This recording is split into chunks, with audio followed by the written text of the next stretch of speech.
I don't know where to start with Russell because he's such a long career in the education sector.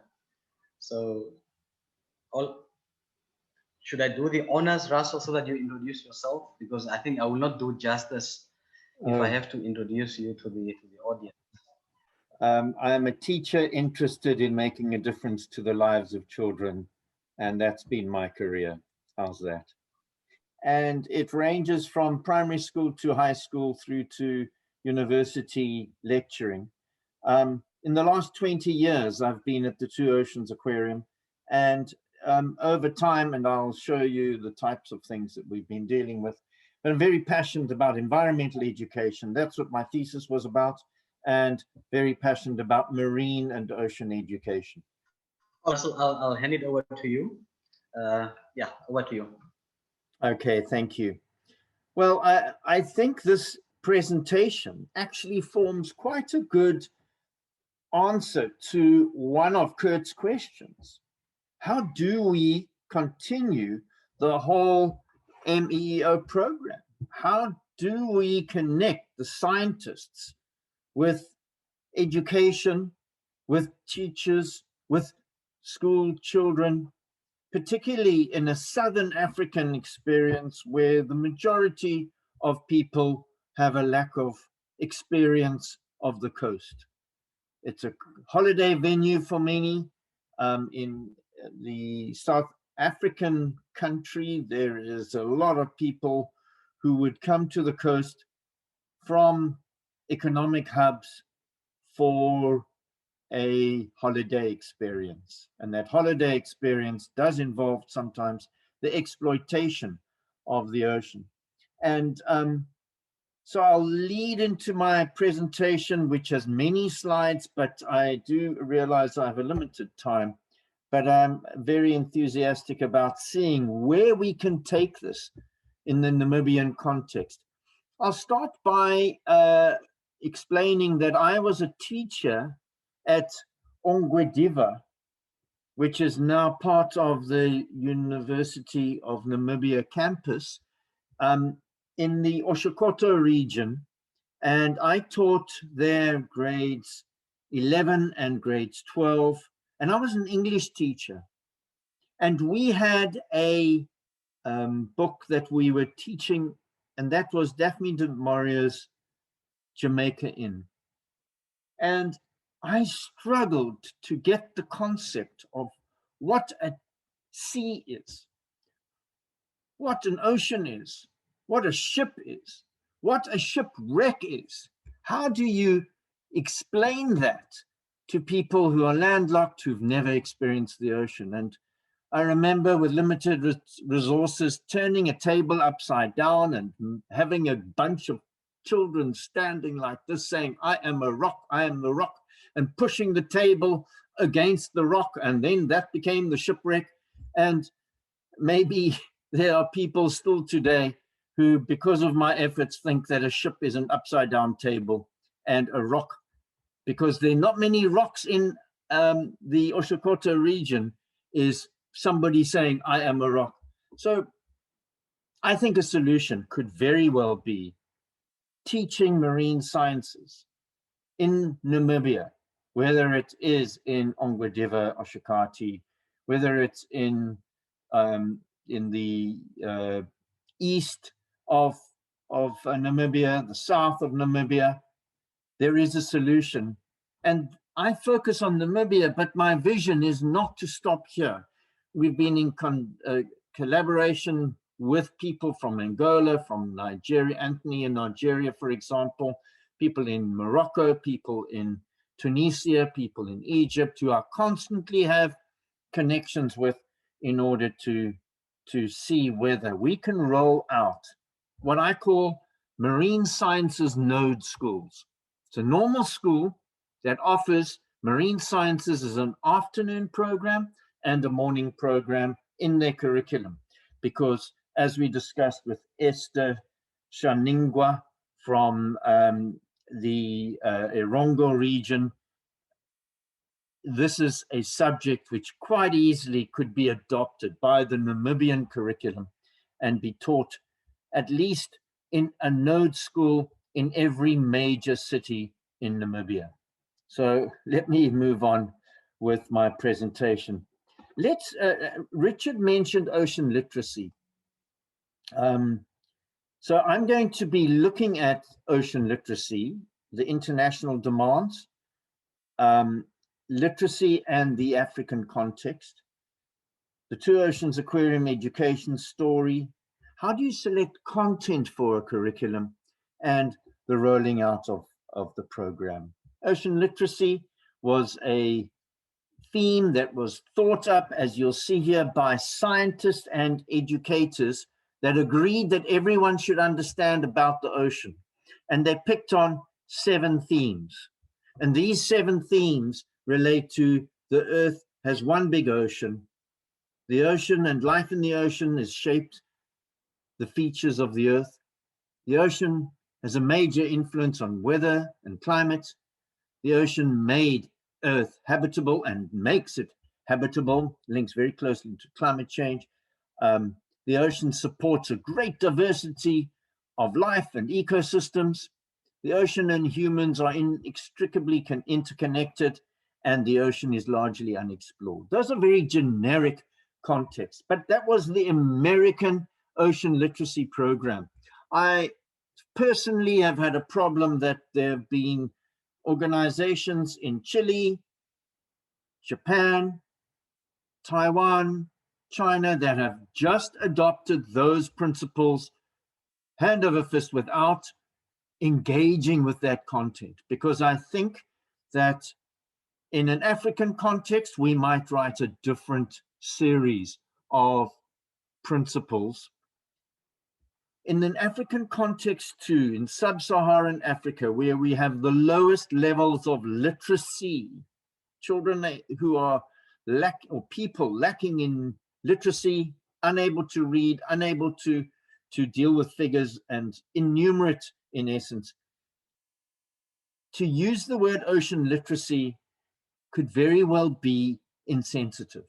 And to say ocean awareness, ocean education fits far better in an African context than a brand of literacy, which in essence could very well be an elitist approach to literacy.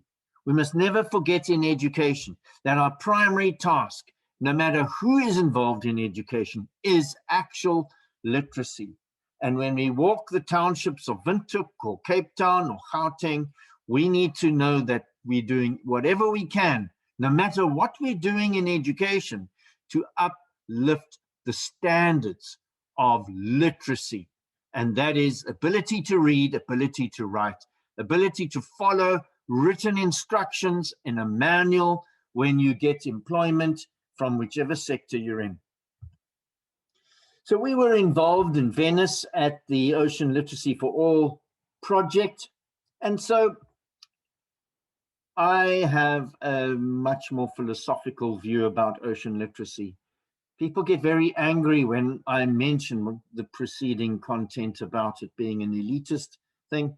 And I just say, right, let's just talk about ocean literacy, because if I don't, you're going to be upset. I really think ocean awareness, ocean education.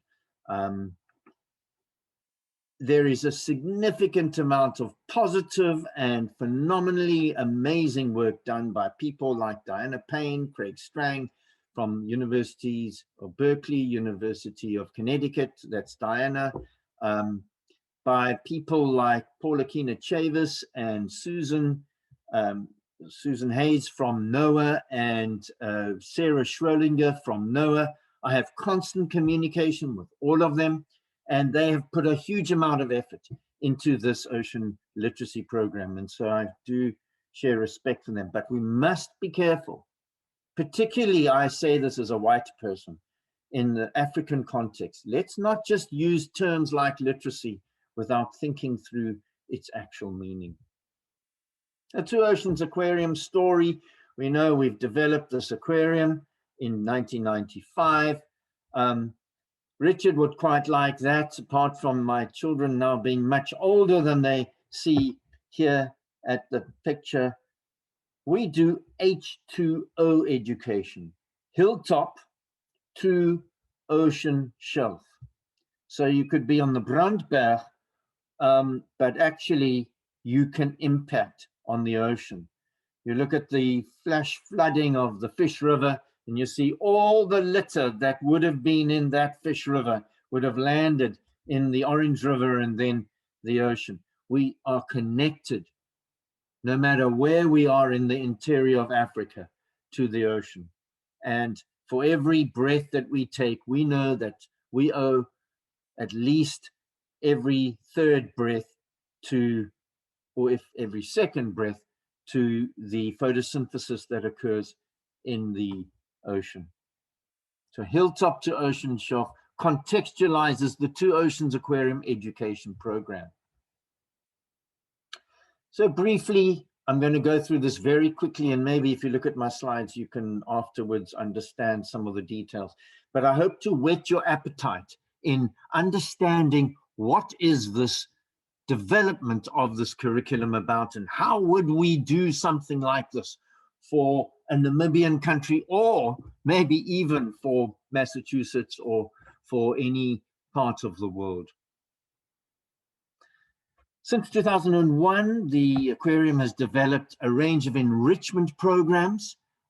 These have been balanced and based on the current curriculum of life sciences, of geography, and of natural sciences. We looked at that curriculum and we applied it with skills that we could do. And so we developed the suite of courses, the junior biologist. It's really a fun introduction to marine science at primary school level, the type of thing that Richard is talking about. You see those pictures of the children in the either fishing or in the rocky shores off the Namibian coast. And then the smart living course, we want to actually have a so what about what you do about the environment.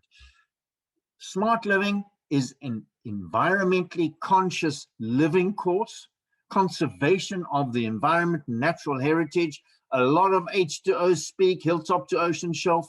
What happens on the land in the catchment impacts on what we are doing as humans to the coast.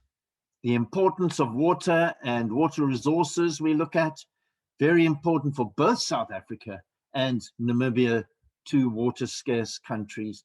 We look at the sustainability of energy and transport solutions that particularly we relate in a city. And then we look at responsible waste management. As we know, there's no planet B for the resources that we use. The Marine Discoverer course and Explorer course, grade 8 and 9, look at environmental zoology, biology. It looks at lots of hands-on experiments for these grade 8s. And then the grade 9 course tries to encourage students. We've got so many students who don't take maths and science at a grade 10, 11, 12 level for whatever reason, but they think they're going to go into a science career.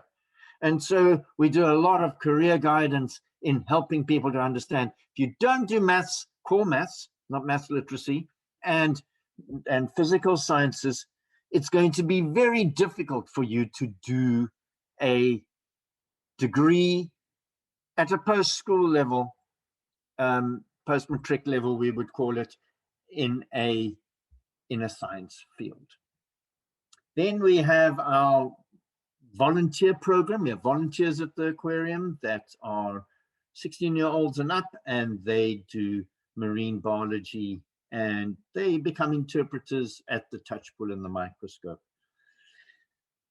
From popular demand, we then developed an oceanography and an FET course in oceanography and zoology, and we consulted university professors and we asked them where were the gaps and what could we do with our courses to add to that, and hence we now have those two courses. Well, this is before COVID. Then senior officials requested that the Two Oceans Aquarium developed the FET grade 10 to 12 curriculum. So it wasn't us, it was the education department who approached us and said, please, Russell, get us a curriculum. I said, no, that's not our core business. And what is history is that we have actually got involved in it, and this is what we've done. So my key questions for us as a group is, what content will you include in a marine sciences curriculum in Namibia, in Tunisia, in Massachusetts, wherever you are? What content would you include? And where would you start to develop a curriculum? Who would you speak to develop a marine sciences school curriculum in your country? And so briefly, we don't have too much time for me to answer all of that, but the content we looked at, I'm going to unpack shortly. But where would we start? We would look at what is already happening in the current curriculum. And we would take that as an example. We'd also have a look, are there marine sciences graduates who are now life sciences, biology, or geography teachers who are doing marine content in their schools in your local area, and then to take their input as to what they are doing and to build upon what they are doing to bring about the development of a curriculum. Where would we start? We would have a look at what curricula exists elsewhere, and we'll build up on that, and that's where we would find ourselves. So the rationale was that we had tried and tested courses. We focused on career-based approaches. We had been approached by department officials to do this. We looked at being a stepping stone to universities as to what universities needed in their first-year students. And there were significant gaps that were identified. We understood that we wanted to teach climate change science. There are far too many conspiracy theories around in relation to climate change for us to allow students at grade 12 level to leave into adulthood being ignorant of the real effects and the real understanding of climate change. And then, of course, an old point I used to make, but now Zoom and e-learning, it's an ideal platform to teach this online without people being at the coast. So we looked at the Australian, Queensland, and New South Wales curriculum. Those were the closest to where we thought we could fit into it. There's also a curriculum in the Cambridge curriculum in the UK, but this is only taught in Singapore. The United States has a range from Florida, California, Massachusetts has got a marine sciences program, a kind of a modular program that you would do for a shorter period of time, it appeared. This is when we did the research in 2015. British Columbia has got a private school on Vancouver Island. We also looked at what the Huntsman Marine Sciences Center on the east coast of Canada did. And then we looked at the South African Maritime Economics and Nautical Sciences curriculum. So we consulted widely, Australia, Japan, Canada. Bangladesh is not included, but we did consult Bangladesh. We consulted Taiwan, UK, USA, and the International Committee of the National Marine Educators Association. We have developed an advisory board of the 4 universities of the Western Cape, UWC, UCT, CPUT, and Stellenbosch universities. The journey was, we positioned ourselves as partners. We changed our courses, considering a whole range of people to a curriculum, and we looked at feedback. Key, what did schools need? What do universities find, and what do the lecturers need? Where were the gaps in the education department, and where did the universities see gaps? So our consultation nationally has been with the Umalusi Qualification Standard Group, the Department of Basic Education in Pretoria, the most senior department that we have in the country, life sciences specialists, geography specialists, university lecturers in zoology, oceanography, and environmental science. We consulted subject specialists at the coastal provinces, not the Northern Cape, but Eastern Cape, Western Cape, and Gauteng, because Gauteng is a dominant Department of Education within the South African context. We consulted aquarium education and the international community. So eventually, this is what we developed. This is what a curriculum looks like in South Africa. We have 4 strands: oceanography, marine biology, ocean ecology, humans and the oceans. And when we look at marine ecosystems, the ecosystems look at rocky shores, kelp forests, and sandy beaches, food chains, nutrient cycles, ecological concepts. So this now should be where you would be thinking, what content would we be including? These are ideas. It is not the prescriptive only approach that can be used. Very important is one needs to have a marine biology section, and that dominates a course of this nature. We look at a variety of evolutionary adaptations. We look at the key evolutionary adaptations and the relationships between one organism and another within the within an ecosystem. But in essence, we look at life patterns, and we start with protists and we end with mammals, looking at all of the different phyla apart from amphibians, because you do not get saltwater amphibians. We have a physical geography component, and it looks at physics, water, properties of water, geology. It looks at currents, waves, tides. It looks at the gas laws, and then diving science. The geology I've mentioned. We look at water chemistry. We look at meteorology. Kinds of things we look at, and you'll be familiar with this meteorite in Namibia, is we look at the origin of the planet, and one of the understandings about the origin of planet can be obtained by materials from meteorites, hence the link to Namibia. We look at the interior of the earth. We look at geological time. We look at energy transmission of heat. We look at energy transmission of light. In fact, in half an hour, I start a lesson where I teach about the energy transmission of light. Look at tides, salinity, meteorology, air movement, weather charts, global warming, chart work, sediment studies, currents, gas laws. There's a very key component is humans in the ocean. We look at our Operation Pakisa and the ocean economy. We look at habitat. HIPPO would stand for habitat or diversity, human impact on biodiversity, and that is understood by habitat destruction, invasive aliens, human population increase, pollution, and overexploitation.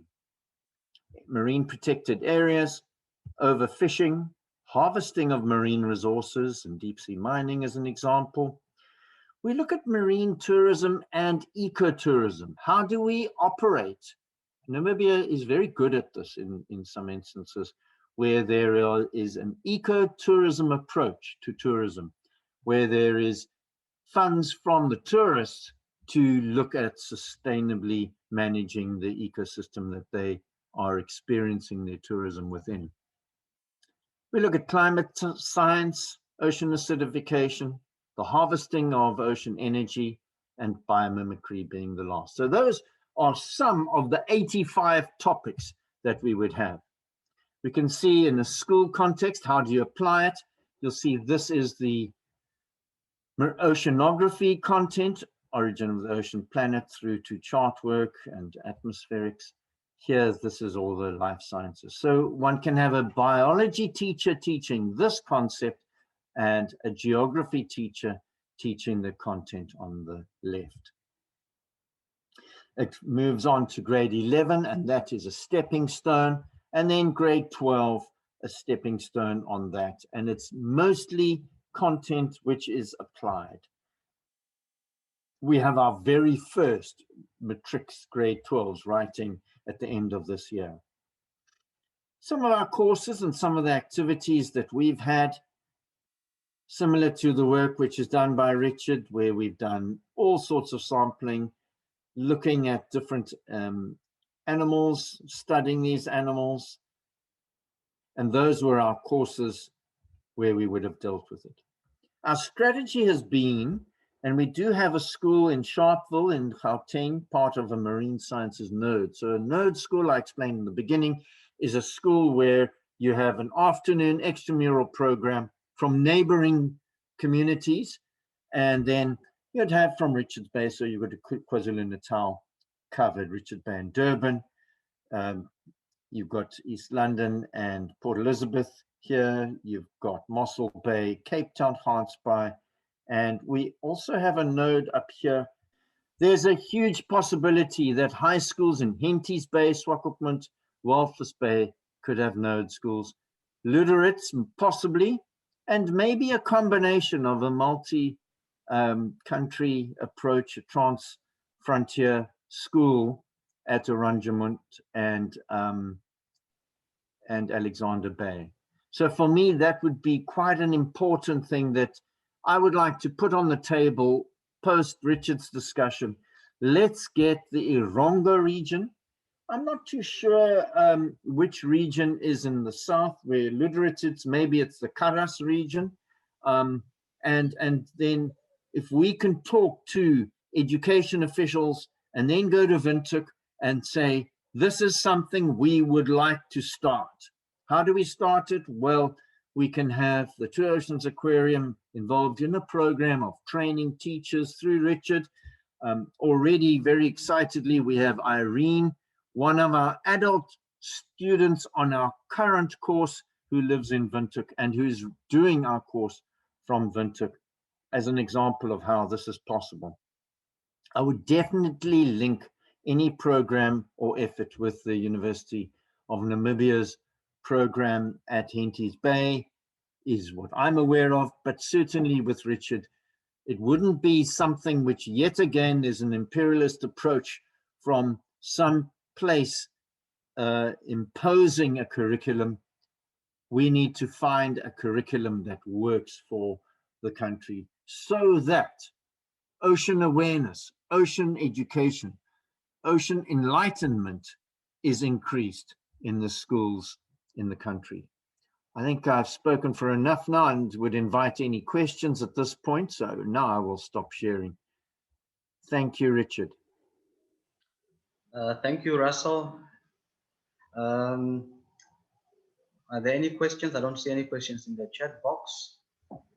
I then have a question to the community. Is this something that we see Namibia could benefit from? I've put quite a bit of effort into connecting with Richard and others in Namibia. Is this a pipe dream that's unrealistic, or is this something that is realistic? Is this something that will connect Richard's goals from the program that he discussed earlier on today with schools, with teachers, and with the entire nation? Would we be able to have a SADC regions approach? Your hand is up, Kurt. Yes, my hand was up, and I'd like to ask a question. First, I thank you, Russell, for this overview. I like your redefinition of literacy. Makes more sense, awareness and education. I like your very ambitious plans. I wonder, do you have any experience already with dealing mostly with those who should actually execute these plans, like the high school teachers? How have they responded? And what are they doing? You are addressing practically the whole science curriculum that high schools should offer, from chemistry, physics, geography, biology. These are all things that the teachers actually had done. But I wonder now, how do they connect to your request to link it to the ocean? Yeah. In the past year, we've got 10 marine sciences node schools at the stars on that map, as well as Port Nolloth. And we are running a program for 100 students online. So we are offering programs to 9 provinces. In terms of connecting with the government, they in August of 2019, they ratified this as an official curriculum for South Africa. So it is now an official curriculum. This past weekend, we had a evaluation of people to be moderators of the subject and examiners of the subject. We currently have just under 300 students studying this subject at the moment. And that's nationwide in South Africa. And we have more and more schools applying to be node schools and interested in having marine sciences to help people who are not from South Africa or Southern Africa to understand. The school leaving certificate that is offered is a matric certificate. That matric certificate means you've done the same subjects in grade 10, grade 11, grade 12. So English, a second language, maths, science, marine sciences could be one of their subjects, and history. So it is one of the official subjects that can be taken at a matric level from this year. And so we are hoping that we would get about 10,000 students nationally taking the subject at any one point in time. Do you mean with students, actual students, or do you mean teachers that become your students? There's a mixture. The Sharpeville School, they have been sponsored by the Gauteng Education Department. We have 5 students, grade 10s, and 2 teachers doing the course. And so because of COVID, we've developed a hybrid course that we have adults like Irene from Windhoek and school children from around the country doing the course. So we hope to train enough teachers, but we have found plenty of teachers, even in Gauteng, in Bloemfontein, I've had a request from, so inland cities have asked, can they get involved in teaching the subject? They've done marine biology at a university level. There's a comment from Bronwen that there are some curriculum revisions currently happening at I know at the University of Namibia and also at the International University of Management. So I'm not sure whether, Russell, you are aware of that, but I'm aware of it, that there are some revisions that are currently ongoing. Yeah, regarding your question that you offer to the Namibian audience, whether it can work. Kathleen Deely is from the University of Namibia, and she is also a former college lecturer. So she says that in the past, they engage students, teachers from colleges with regard to such courses. But she's still not sure whether now that is still an activity that is ongoing. I'm not aware of any changes to the Namibian curriculum. I know that there have been COVID restricted approaches to some South African curricula. The difficulty is that we are piloting this subject at the moment as we speak, and hence it'll only be at the end of the year that we would have piloted and would have gone through its first round of grade 10, 11, and 12 in the last 3 years. Thereafter, we might adjust the curriculum. I'm not sure whether South Africa will change from its current curricular approach. It has got 26 subjects that you can do at matric level, now 27, because marine sciences is one of those subjects you can do at matric level. I have not heard of any changing here. I believe that in the future, there's going to be hybrid approaches to education, where we'll be teaching on cell phones and different devices. Yeah, Russell, in Namibia, at the University of Namibia currently, they are busy with curriculum revisions, and also at one local university, they are also busy with those revisions. the gap between high school and university is everywhere. How are you closing that gap? When we went through this whole curriculum, which I showed you, we presented it to university professors at the 4 universities of Western Cape, Nelson Mandela Bay University, and the University of KwaZulu-Natal. Coastal universities that were teaching, where lecturers were teaching.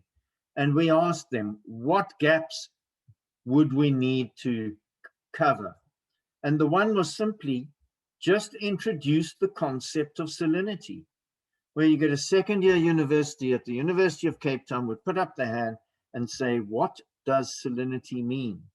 And those are the kinds of responses that we responded to in developing the curriculum as it currently stands. Those university professors are on our advisory board for this curriculum program. So that's how we've done it. So if one had to do the same approach in Namibia, I would get a panel of people from oceanography, geography, or geographical science, and maybe botany, as well as zoology, and sit down together and work out where are the gaps that Namibian students experience, and how will we close that gap through the curriculum as being a conduit of a stepping stone from school into a university context without students feeling totally overwhelmed and feeling as if they're failing from day one. What has been the biggest challenges that you are facing in South Africa when you were developing this no to school concept? It's interesting. People, maybe sometimes you get some people's egos that get in the way, or the school ego. So there are some schools that only want to let's say that there is a school in the middle of Windhoek. Centurion or Centaurus, I think, is the name of the school there. Imagine if Centurion or Centaurus said, we only want to do this program for our children in our school, not have that a way where we can transport children into the area from different schools, different socioeconomic groupings, and share. That, I think, was one of the challenges. Transport of children after school has been a challenge, but I have to say I've been surprised to how easy the development of this curriculum has been. The only challenge that I have is I don't have enough energy to write the textbook. I've got 2 more chapters to do for the textbook, then I'm done, and to get the time to do what I've needed to do, because it's been a sort of a single person effort. That has been a challenge too, Richard. Okay. Do we have any comments, any questions or last thoughts? Bronwyn? But this bridging between the school and the universities is exactly what's being addressed in some diploma and certificate courses by the University of Management in Windhoek, and we are busy with curricula there where we really address the basics, Russell, that you've been talking about, the complete difference from an ocean environment to a terrestrial, and it's really addressing our responsibilities towards the ocean and to looking after it. So it's got a management aspect to it. I think all of us are aware of this lack of understanding of students, especially inland, that don't get the opportunity of the ocean experience, but it is definitely, as we speak, in fact, I was working on it this morning, it's being addressed in these curricula that will then slowly build up and enable students to enter into the BSc, the honours programs. Well, that's very heartening. Well done, Bronwyn. Richard has my contact details, and you're very welcome to contact me if we can help in any way. Thanks very much. Of course, it's ideal to begin in the schools, but there is also urgency right from the top to understand how the ocean works at the moment. Sure. Yeah, Kathleen. Quickly, I also say something. Yes, yes. I don't know, but I'm sure you're all aware that we have now a new school curriculum as well. So from next year, we will take our first A-level students in. So I'm also working now on a bridging, a science foundation curriculum to actually to make sure that students that, for example, failed now the A-level can actually do a bridging course at the college and before they can do our honors or our BSc course. So we're also busy with that. So that means at school level now, I think it will be difficult because it's now, we just implemented the new school curriculum, but maybe at university level, we can think of, that's what I said, it can work. It can really work. Is it clear? I hope I make myself clear. No, Kathleen, that's fantastic. I think what is important is one needs to adapt whatever education program to the needs of the students. And there is never one size fits all, whether it is matric or A levels or whatever one can develop. There's no wrong education approach. The wrong education approach is just doing nothing. The right education approach is to do things collectively. Don't try and do anything alone. Work with significant partners around you and make sure that you've got people who are wise, experienced, with people who are youthful and have lots of energy and vision to make a difference. And with every single program, one has to have a champion. And Richard can't be the champion for ocean literacy or marine education in Namibia.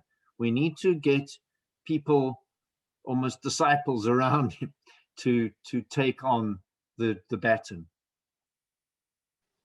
And for many of you, it might not be news, but it's encouraging that the Department of Fisheries and Aquatic Sciences in Hentias Bay will soon be called Department of Fisheries and Ocean Sciences.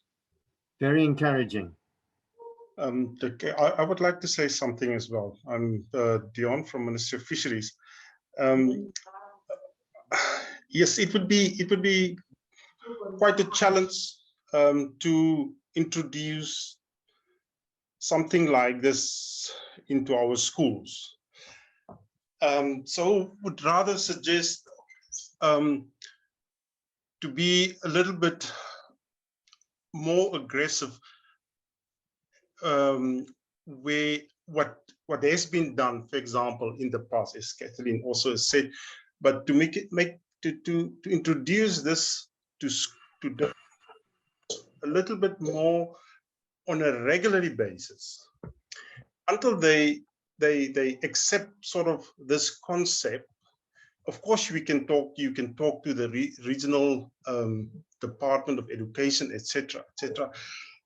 But yeah, it will be really not to sound very negative, a big challenge to do that.